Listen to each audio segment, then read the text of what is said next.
All right, Stronger Life Show, episode number 3.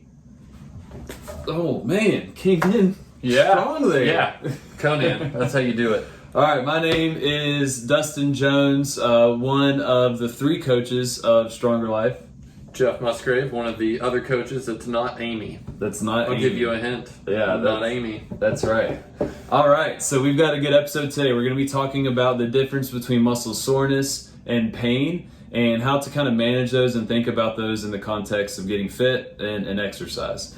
We're continuing on with the Dear Coach segment. We really appreciate y'all submitting those questions. A lot of our members submit those in our private Facebook group, and so we're really grateful for that. And so if you do have a question that you want us to address in this type of format, feel free to leave it as a comment on this video, whether you're watching on Facebook or YouTube or Instagram, and include the hashtag DearCoach, and we'll make sure to add it to our queue. So, all right, Lee Paulson asked a really good question. Yes. Several questions. Yes. That we're just going to break down and get to. I'm gonna read some of this. Dear Coaches, says Lee, we've talked before, but it might be time to revisit for newer members the difference between soreness and pain.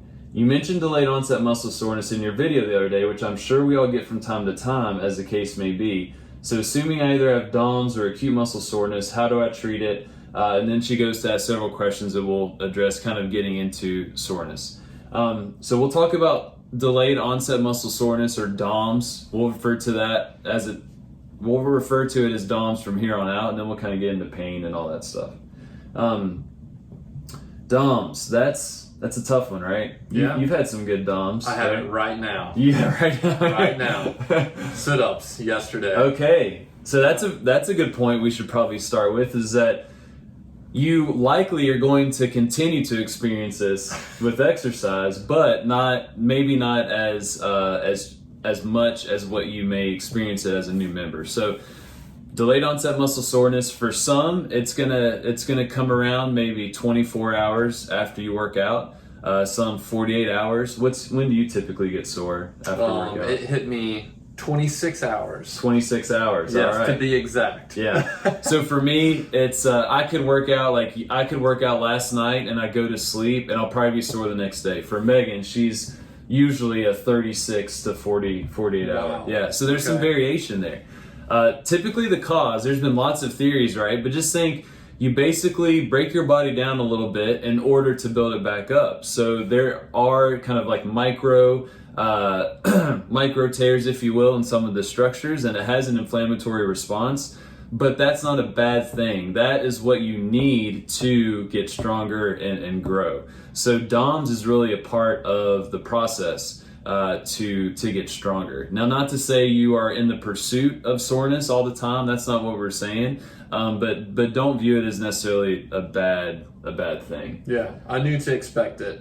Yeah, big difference. It was okay. Right. Yeah. And so a lot of folks, especially if they start at Stronger Life, they've never exercised before, it can be kind of a new thing for them. So we make it very clear, hey, you may have a little bit of tenderness here and whatever muscle group that we may have worked out, and that's completely normal. Okay, so that's kind of how we view it. It's a part of the process, but we definitely try and manage it early on. So in our gym, what we do is we will slowly progress people. So, if you come to a free class, if you're watching this, you're not going to be going all out 110% on day 1, probably not even day 3 or 4. We're going to gradually progress things. Yeah, we're probably not going to encourage that anyway. Yeah.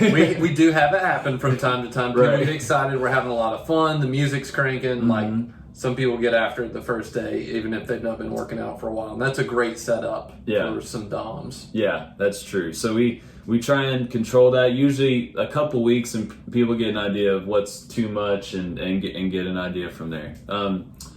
So if someone does have DOMS, how should they treat it? What do you typically tell people? Usually light activity. And something cool about the way our workouts are set up is you're not going to hit the same muscle group in the same way again that week. You'll work similar muscles, but light activity is usually helpful. Getting your blood flowing and really getting your heart rate, your respiration going, and really kind of flushing the system, but also some light activity and stretching are usually quite helpful. So I usually encourage people, if they experience that and they come to me after class and say, hey, I got really sore, I skipped the last 4 days. It's like if you do that and limit your activity and try to just rest your way to recovery, you really just delay it and make something that could have lasted maybe only 24 or 48 hours. You could stretch it out for days if you really just avoid that muscle. But if you don't know that it's normal and it's a positive thing that's going to lead to growth, and you're like, oh, am I injured? And I think really that's where this question comes from. Is DOMS an injury? Is it a bad thing or is it a good thing? I think you did a good job touching on that.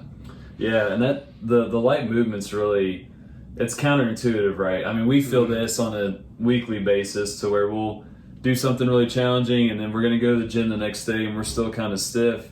But really, as soon as you get into that warm-up, and by the end of the warm-up, you're kind of good to go. Yeah. And especially if you're not taxing that same area again, which our programming doesn't do. So yeah, it's really helpful. Are there any other things like people can do at home to help with it?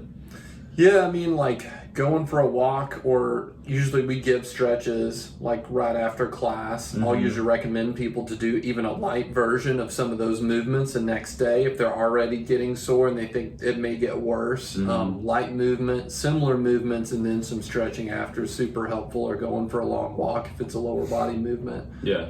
Super helpful there. Yeah. There, you could do, if you like heat, cold, that type of stuff. That's more of a preference thing. Sometimes you can use a little bit of cold, like a ice pack, and then follow it up with a hot pack, and just going back and forth. The contrast of that can be helpful. Do that, for 20 minutes or so. But that's more kind of personal preference type stuff. Some folks will respond well to either or, so you'll just need to figure out, what may work best for you. Some people take anti-inflammatory medications like an NSAID. I wouldn't highly recommend that. That can give you some symptom relief in very severe cases, but there's more conservative ways to manage it with light movement and stretching as well. And there's so many side effects with those NSAIDs. Well, and a good point is if you kind of figure this delayed onset muscle soreness thing out, and like I intentionally push myself hard enough to create that. So then if you're at the point where you're comfortable with some soreness, and you're like, okay, I got there with this muscle group, and you're doing that each day, then you could get in a pattern of having to take NSAIDs daily. Yeah. And that could be a problem from like gastric bleeding standpoint or things like that, where it's like, it's kind of a get out of jail free card. But if you're training to that point intentionally, then you've become habitually dependent on it, which isn't really movement. Light activity, stretching can do the same thing. So right.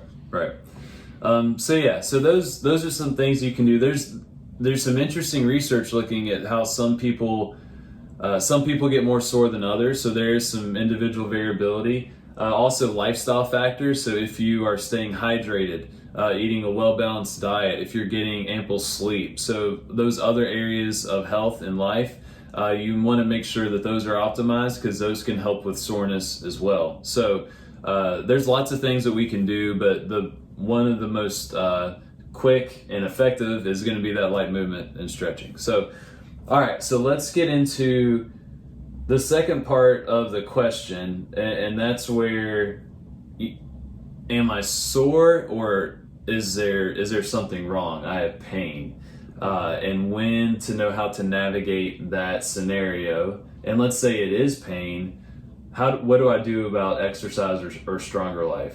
I think that's a tough question as well. So kind of how do you think about soreness versus pain and managing pain in the context of our classes? Sure. So, like I would classify, and pain's an individual experience. It's a little different for everyone. It's our body's perception of what's going on. But I would classify my delayed onset muscle soreness. It feels painful to me if I've not been moving, then I do a movement. But because I know what it is, I know it's not harmful. It's okay. But with delayed onset muscle soreness, if there's discomfort, the intensities, if it's pretty intense, then it could fall into that pain category where it feels kind of painful from the soreness. But that's something we expect to work out with a good warm-up and stretching. So we'd expect that to go away. And then maybe you're not moving for a while, you take a break. Say you're like me and you take a nap, which I don't do that much anymore, but habitual napper. You were a napper. I was a hardcore napper. But you nap for 2 or 3 hours and all that pain had gone away during the workout, and then you've been laying down, then you get up and move again until you get the blood flowing and kind of get loosened up again. Yeah. That pain's back.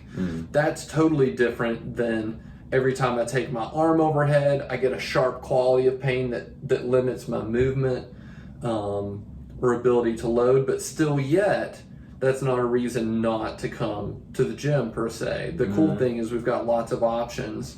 And sometimes even just if you've got a problem like that, a good warm up and some stretching and some mobility work, and the pain totally goes away. So it may not be any like true pathology outside of some tight muscles or some type of posture that maybe you're using a little too often or not very intentional about. But soreness should go away with movement and should lessen with a good warm up and mobility. But pain, we really want to think about the intensity, the quality. Is this a new pain? Like a sudden onset, new, very intense pain is much different than I've got a cranky shoulder that acts up sometimes. And when I first move that first time, I've got a little bit of discomfort on a low intensity level. So we like to put things in scales, and this is really hard for a lot of people. Almost everyone I talk to about using a pain scale hates it.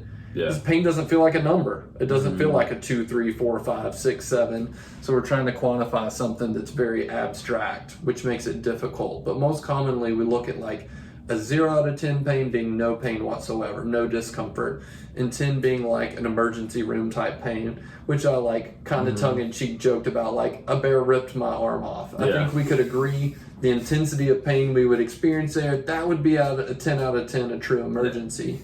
But when we're looking at activity in the gym, anything around that 3 or 4 category is probably okay.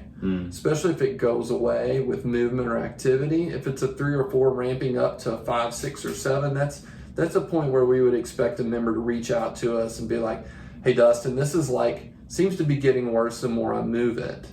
And then we can kind of have a quick conversation over what's going on and see if we need to just change things or modify things. It could be a technique thing that maybe we didn't see at that moment, or there's some little adjustment we can make to make it comfortable. That helps. And I think that's good guidance too of when to come or when maybe you don't want to come.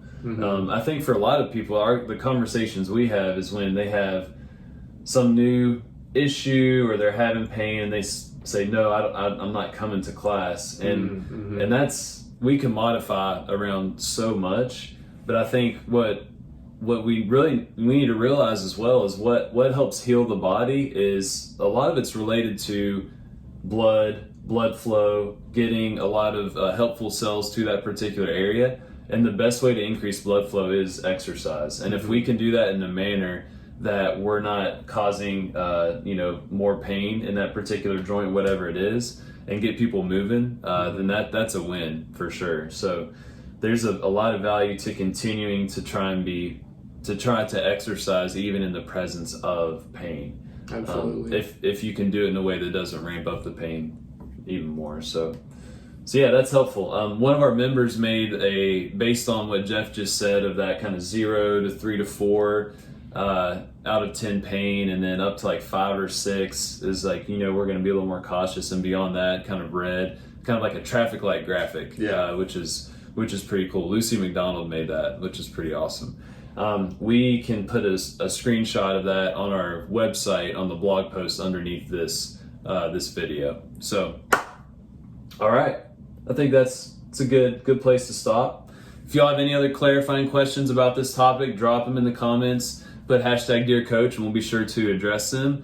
But otherwise, we will talk to y'all soon. Sounds good. All right. Awesome.